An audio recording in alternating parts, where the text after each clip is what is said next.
Hello students, in today's session I am going to teach you lesson number 3, that is from the diary of Anne Frank. Let's start. Do you have a friend with whom you share your innermost thoughts and feelings? তোমাৰ এনে কোনো বন্ধু আছেনে যাৰ লগত তুমি অন্তৰ্নিহিত চিন্তা ভাৱনা আৰু অনুভূতি ভাগ কৰিব পাৰা অৰ্থাৎ মনৰ ভাৱবোৰ বা গোপন কথাবোৰ খুলি ক'ব পাৰা তেনে কোনো বন্ধু আছেনে? Do you note down your thoughts in a diary? তুমি তোমাৰ ডায়েৰীখনত তোমাৰ চিন্তা ভাৱনাবোৰ note কৰানে? Discuss with the friend sitting next to you the advantages and disadvantages of writing a diary. Diary লিখাৰ সুবিধা বা অসুবিধাবোৰৰ বিষয়ে তোমাৰ কাষত বহা বন্ধুৰ লগত আলোচনা কৰা। Now read about a 13-year-old girl called Anne Frank whose diary has become a classic, a useful piece of writing remaining popular over decades. এতিয়া এন ফ্ৰেংক নামৰ এজনী 13 বছৰীয়া ছোৱালীৰ সম্পৰ্কে পঢ়ো আহা যাৰ ডায়েৰীখন ক্লাছিক হৈ উঠিছে। এই দিনলিপিখন এন ফ্ৰেংকৰ দিনলিপিখন বহু দশক ধৰি জনপ্ৰিয় হৈ উঠিছে। এইখন এখন উপকাৰী লিখনি হৈ পৰিছে। এই ছবিখন চোৱা, এয়া হৈছে N Frank. A 13-year-old girl in the Netherlands was given a diary for her birthday on June 12, 1942. 2 days later, she started writing her diary. নেদাৰলেণ্ডৰ এজনী 13 বছৰীয়া ছোৱালীক তাইৰ জন্মদিনটোত 1942 চনৰ 12 জুনত এখন ডায়েৰী দিয়া হৈছিল। দুদিনৰ পিছতে তাইৰ ডায়েৰীখন লিখা আৰম্ভ কৰিছিল। The 13-year-old girl was Anne Frank.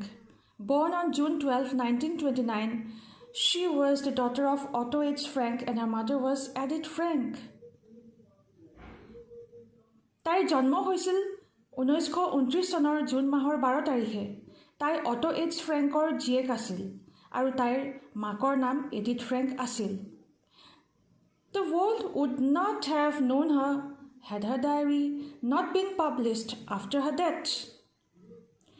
তাইৰ মৃত্যুৰ পিছত ডায়েৰীখন বাস্তৱত প্ৰকাশিত নোহোৱা হ'লে এই সমগ্ৰ বিশ্বই তেওঁক চিনি নাপালেহেঁতেন। Anne Frank died in a concentration camp in early March 1945. 1945 চনৰ মাৰ্চ মাহৰ প্ৰথম অৱস্থাত কনচেন্ট্ৰেশ্যন কেম্পত এনে ফ্ৰেংকৰ মৃত্যু হৈছিল।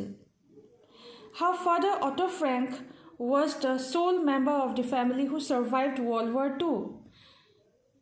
তাইৰ দেউতাক অটো ফ্ৰেংক পৰিয়ালৰ একমাত্ৰ সদস্য আছিল যিয়ে দ্বিতীয় বিশ্বযুদ্ধৰ সময়ত প্ৰাণ ৰক্ষা কৰিছিল। Her father Otto Frank was the sole member of the family who survived World War II. Though she had started writing her diary in the summer of 1942, it was never with an intention of creating a record of her experiences during the World War. This was a way to pass time fruitfully while hiding from the German army in an underground safe house. যদিও 1942 চনৰ গ্ৰীষ্মৰ সময়ত তাইৰ diary লিখা আৰম্ভ কৰিছিল, বিশ্বযুদ্ধৰ সময়ত অভিজ্ঞতাবোৰ ৰেকৰ্ড কৰি থোৱাৰ অভিপ্ৰায় বা ইচ্ছা তাইৰ কেতিয়াও নাছিল। ভূগৰ্ভস্থ নিৰাপদ ঘৰত জাৰ্মান সেনাবাহিনীৰ পৰা লুকাই থকাৰ সময়খিনি কাৰ্যকৰীভাৱে অতিবাহিত কৰিবলৈ মাথো এটা উপায় কৰিছিল। Anne's voice has reached out across continents and generations, and her diary is one of the most important documents of the tragedies of the war. Anne's মাত সমগ্ৰ মহাদেশত আৰু প্ৰজন্ম জুৰি পৰিছিল। সকলো ভৱিষ্যত পুৰুষে গম পাইছিল যে তাইৰ ডায়েৰীখন যুদ্ধৰ ট্ৰেজেডিৰ অন্যতম গুৰুত্বপূৰ্ণ দলিল। On Friday 12 June, I woke up at 6 o'clock and no wonder. It was my birthday. But of course, I was not allowed to get up at that hour. So I had to control my curiosity until 6:45.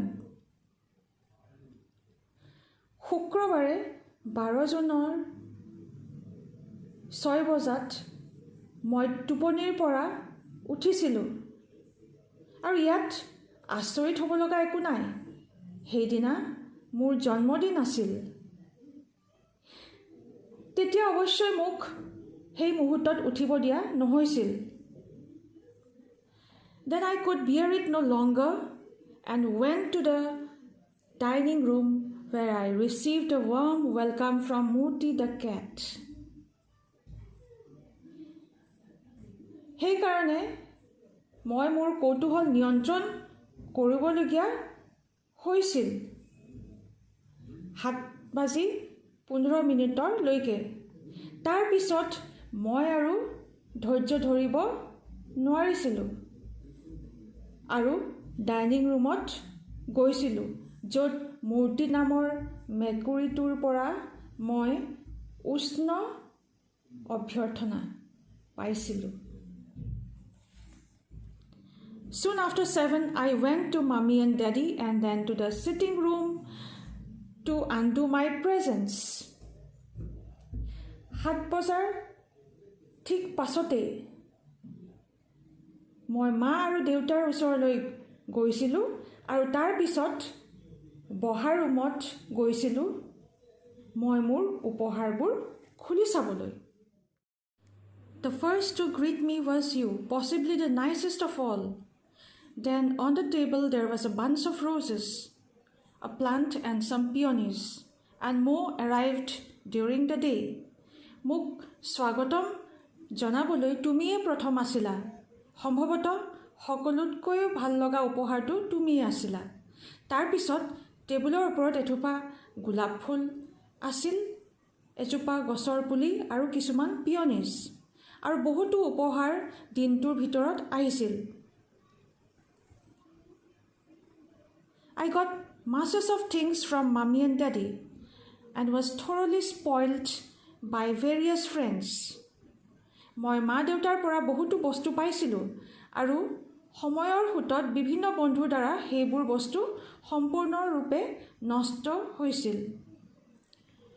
Amongst other things, I was given camera obscura, a party game, lots of sweets, chocolates, a puzzle, a brooch, Tales and Legends of the Netherlands by Joseph Cohen, Daisy's Mountain Holiday, a wizard book, and some money.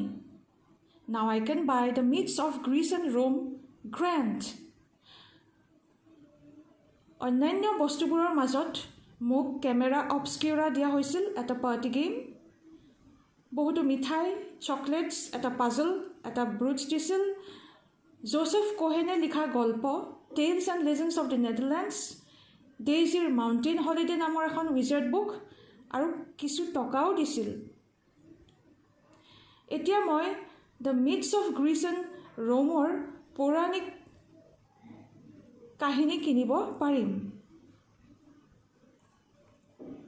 Then lice came to fetch me and we went to school. During break, I stood everyone sweet biscuits and then we had to go back to our lessons. তেতিয়া লাইজে মোক লগ ধৰি নিবলৈ আহিছিল আৰু আমি স্কুললৈ গৈছিলোঁ। বিৰতিৰ সময়ত আমি সকলোৱে মিলি থিয় হৈ মিঠাই বিস্কুট খাইছিলোঁ আৰু তাৰ পিছত আমি আমাৰ ক্লাছলৈ উভতি গৈছিলোঁ।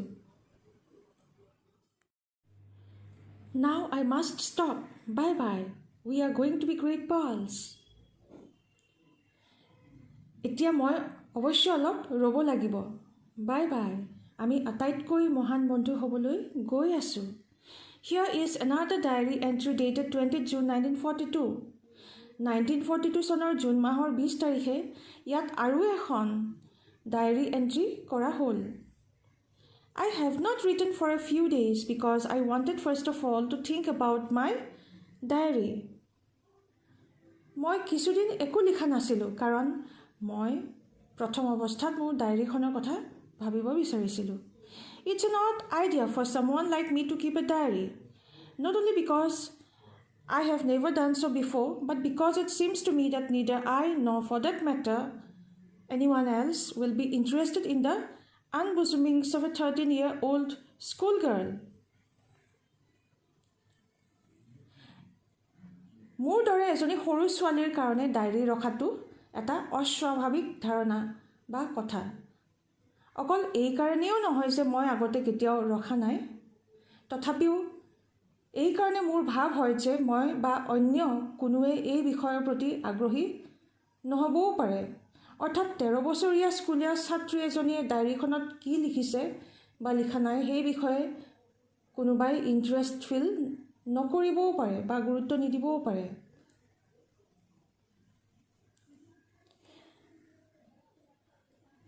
Still, what does that matter? I want to write, but more than that, I want to bring out all kinds of things that lie buried deep in my heart. তথাপি মই সেই বিষয়ে অলপো কেয়াৰ নকৰোঁ বা চিন্তা নকৰোঁ. I don't care about that. কথাটো হ'ল যে মই লিখিব বিচাৰোঁ. কিন্তু তাতকৈও ডাঙৰ কথা এইটোৱে যে মোৰ অন্তৰৰ ভিতৰৰ গভীৰতাত যিবোৰ বস্তু লুকাই আছে বা পুত খাই আছে সেই সকলোবোৰ বাহিৰ কৰি আনিব বিচাৰোঁ বা প্ৰকাশ কৰিব বিচাৰোঁ. There is a saying that paper is more patient than man. It came back to me on one of my slightly melancholy days, while I sat chin in hand, feeling too bored and limp even to make up my mind whether to go out or to stay at home. There is a saying that paper is more patient than man. এটা প্ৰবাদ আছে যে কাগজ মানুহতকৈ বেছি ধৈৰ্যশীল. এইখন মোৰ সামান্য অস্বস্তিকৰ দিনবোৰত মোৰ কাষলৈ ঘূৰি আহিছিল যেতিয়া মই থুতৰিত হাত থৈ বহিছিলোঁ, খুব উদাস, আমনিদায়ক আৰু বিব্ৰত বোধ কৰিছিলোঁ আৰু ইভেন মোৰ মনটো ঠিক কৰিব পৰা নাছিলোঁ যে ঘৰতে থাকিম নে বাহিৰলৈ ওলাই যাম, একোকে থিৰাং কৰিব পৰা নাছিলোঁ. Yes, there is no doubt that paper is patient, and as I don't intend to show this cardboard covered notebook bearing the proud name of diary to anyone unless I find a real friend, boy or girl, probably nobody cares. And now I come to root of the matter, the reason for my starting a diary. It is that I have no such real friend. Hence this diary.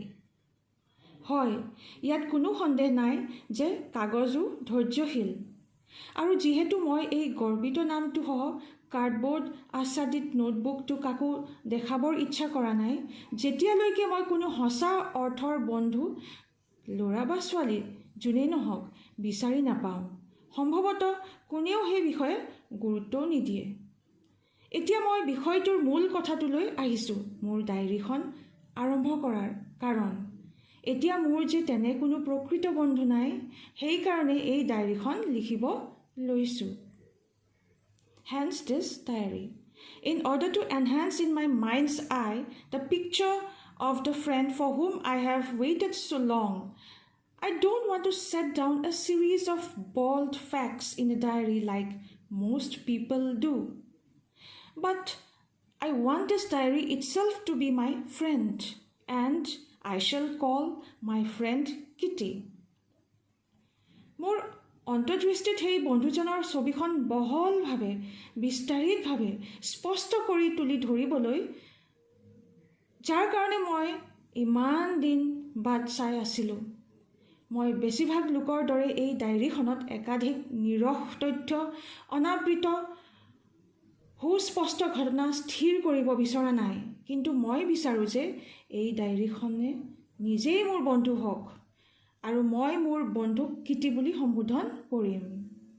No one will grasp what I am talking about if I begin my letters to Kitty just out of the blue. So, albeit unwillingly, I will start my sketching in brief the story of my life.